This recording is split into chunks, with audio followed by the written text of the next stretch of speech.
आजाद कश्मीर इंतखाबात तीसरे मरहले का पहला गैर हतमी गैर सरकारी नतीजा सिर्फ समा पर। LA-17 हवेली के 4 पोलिंग स्टेशंस का गैर हतमी और गैर सरकारी नतीजा। आजाद उम्मीदवार तारिक सईद 759 वोट लेकर पहले नंबर पर, मुस्लिम लीग नून के मोहसिन अजीज 549 वोट लेकर दूसरे नंबर पर, वजीर आजम आजाद कश्मीर और PP उम्मीदवार फैसल राठौर 303 वोट लेकर तीसरे नंबर पर हैं। जी बिल्कुल, आज़ाद कश्मीर इंतखाबात तीसरे मरहले का पहला गैर हतमी गैर सरकारी नतीजा सिर्फ और सिर्फ समा पर। LA-17 से अपडेट आपको करते हैं। LA-17 हवेली के 4 पोलिंग स्टेशन का गैर हतमी गैर सरकारी नतीजा सामने आ चुका है। आज़ाद उम्मीदवार तारिक सईद 759 वोट लेकर पहले नंबर पर मौजूद हैं और मुस्लिम लीग नून के मोहसिन अजीज 549 वोट लेकर दूसरे नंबर पर हैं। यह है LA-17 बाग 4 का ये इलाका है।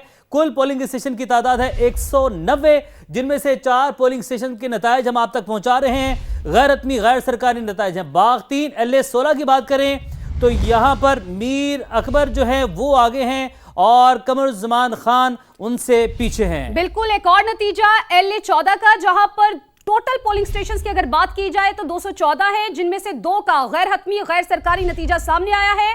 इसमें आपको यह बताएं कि साजिद इकबाल अब्बासी जो कि ADB से ताल्लुक रखते हैं 526 वोट उन्होंने हासिल किए, यहां पर वो आगे हैं। और अभी आपको बता रहे हैं ये नतायज का सिलसिला जारी है। जैसे जैसे समा तक नतायज आ रहे हैं, समा इंतहाई जिम्मेदाराना सहाफत का मुजाहरा करते हुए ये नतायज अपने नाजरीन तक पहुंचा रहा है। आजाद कश्मीर इलेक्शन का तीसरा ये मरहला है। बात करेंगे मीर रजा केस की। मीर रजा के लवाहिकीन का नई तहकीकाती टीम की तश्कील का खैर मकदम। वकील जिब्रान नासिर कहते हैं फिलहाल जुडिशल कमीशन या जुडिशल इंक्वायरी की ज़रूरत नहीं। अगर नई तहकीकाती टीम नाकाम हुई तो अदालत से रुजू करेंगे। सिंध हाई कोर्ट के चीफ जस्टिस को खत लिखकर मौक़िफ़ से आगाह कर दिया। जिब्रान नासिर का DNA और दीगर फोरेंसिक नमूनों के लैब ना पहुँचने की इतलात पर तशवीश का इजहार। बोले फोरेंसिक नमूनों के तहफ़्फ़ुज़ में गफलत साबित हुई तो संगीन नताइज बरामद हो सकते हैं। पहली बार हुआ है ये खानदान के साथ इन 11 दिनों के अंदर कि सिर्फ इनको सुना है। पहले तो 11 दिन ये हो रहा था, अरे अरे अरे बीबी आप कहाँ जा रही हैं, आपका बेटा खुदकुशी करने चला गया। हमारे मुंह में अल्फाज डाले जा रहे थे, हमारी सोच के जाविये तब्दील किए जा रहे थे। हमें एक ओपन माइंड के साथ एक पॉजिटिव माहौल के अंदर कम से कम सुना गया और जो कुछ हमारे पास बताने को था, जिन जिन चीज़ों पे शक है वो सब हमने उनको बता दिया।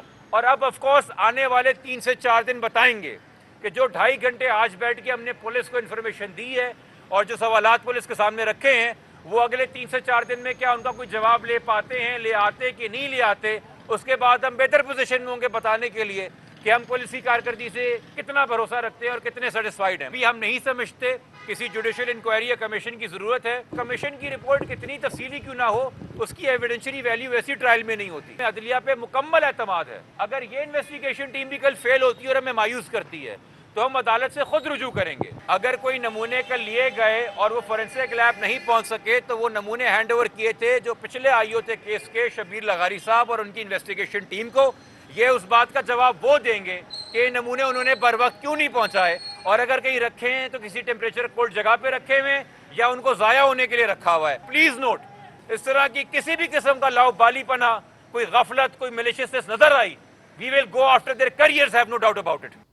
अब आपको बताते हैं कि समा गेस्ट हाउस के अंदर जा पहुंचा। खुसूसी मनाजिर से समा की स्क्रीन पर पुलिस की जानिब से इमारत पर ताले लगाए गए। ये गेस्ट हाउस मीर रजा की लाश मिलने के मकाम के साथ वाक़ है। पुलिस ने 6 मुलाजमिन को भी हिरासत में लिया है। मज़ीद जानते हैं, लियाकत अली राना हमारे साथ मौजूद हैं। लियाकत, आप वहाँ पर मौजूद हैं, दिखाइएगा क्या मंजर है यहाँ का।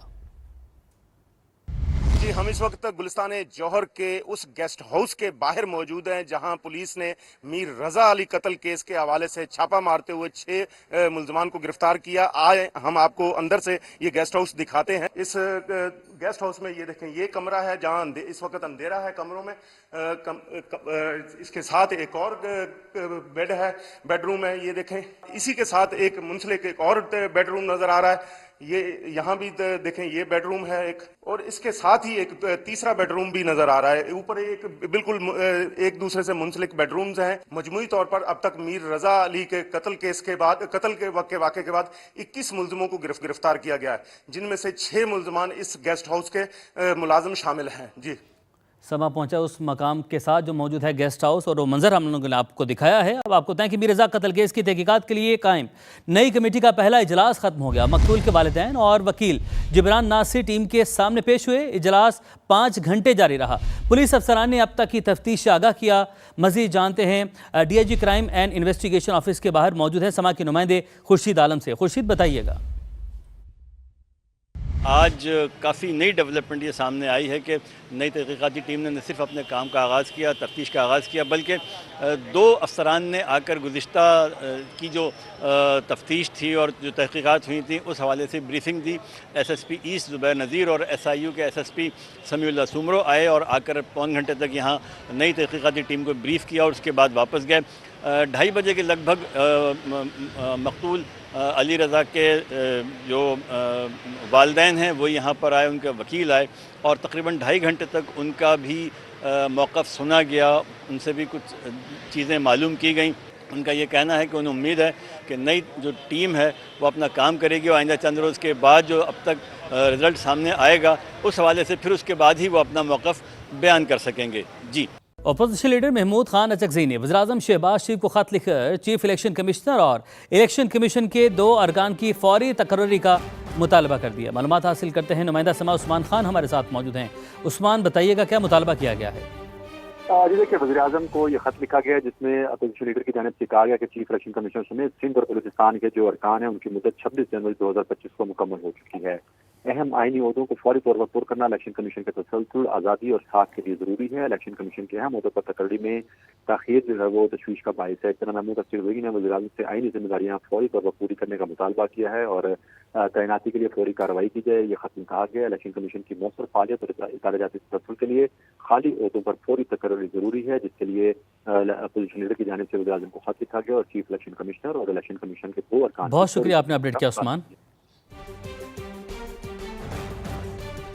पीपल्स पार्टी की रहनुमा शर्मिला फारूकी कहती हैं हमने महफूज पंजाब और लाहौर सेफ सिटी के बहुत दावे सुने, लेकिन इसी लाहौर में माजूर बच्ची के साथ थाने में ज्यादती की गई। पंजाब में CCD शहरियों के लिए डेथ स्क्वाड बन गई है। 600 से ज्यादा लोगों को मार दिया। मुझे इतना दुख हुआ, इतनी तकलीफ हुई कि जिसको आप सेफ सिटी कहते हैं वहाँ पर एक जहनी माजूर बच्ची 19-20 साल की बच्ची, उसको गाज़ियाबाद पुलिस स्टेशन के अंदर उसके साथ ज़्यादती की जाती है। पंजाब के अंदर CCD बनाई गई और कहा गया जी क्राइम कंट्रोल करेंगे। वो क्राइम क्या कंट्रोल करने निकले, वो तो डेथ स्क्वाड बन गया। मैं समझती हूँ कि अगर आप इस किस्म के धांधली ज़्यादा इलेक्शन करवा के एक फेक मैंडेट के साथ AJK के अंदर अगर आप हुकूमत बना भी लेंगे, जो आप बनाने जा रहे हैं, 1:30 बजे प्रेस कॉन्फ्रेंस हो रही जी, हम मेजॉरिटी के साथ हुकूमत बनाने जा रहे हैं, लेकिन आप उस वैली में जो ऑलरेडी इश्तियाल में भरी हुई है, गिरी हुई है, तकलीफ़ में है, बग़ैर मैंडेट के आप वहाँ के मसाइल हल नहीं कर पाएंगे और आपको इतनी मुश्किलात होंगी कि आपको एक बार फिर पीपल्स पार्टी के पैरों को पकड़ना पड़ेगा। अब आपको बताते हैं कि महकमा सेहत पंजाब ने अपने ही कानून की धज्जियां उड़ा दी। म्यू अस्पताल में पाबंदी के बावजूद 20 कॉन्ट्रैक्ट डॉक्टर्स को इंतजामी ओहदों पर तैनात कर दिया गया। दानियाल उमर हमारे साथ मौजूद है, मालूमात हासिल करते हैं। दानियाल, फिर कानून बनाए ही क्यों गए? देखिए, म्यू अस्पताल में 20 एडहॉक डॉक्टर्स के इंतजामी ओहदों पर तैनात होने का इंकशाफ हुआ है और पंजाब में एडहॉक मेडिकल अफसरान की इंतजामी ओहदों पर तैनाती पर पाबंदी है।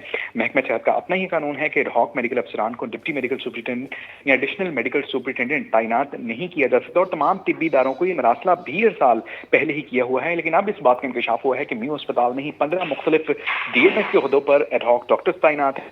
इसी तरह 2 AMS और जो मेडिकल सुपरिटेंडेंट हैं उनकी भी 3 जो PSO हैं वो कॉन्ट्रैक्चुअल डॉक्टर्स हैं। महकमा सेहत का तो एक तरफ ये कहना है कि इंतजामी ओहदों पर कानूनी इख्तियारात और फैसला साजी का इख्तियार सिर्फ और सिर्फ बाकायदा मुलाजमीन के पास होना चाहिए और 23 जनवरी अपने ही बनाए कानून की धज्जियां उड़ाई जा रही हैं। दानियाल, आपने अपडेट किया, आपका बहुत शुक्रिया।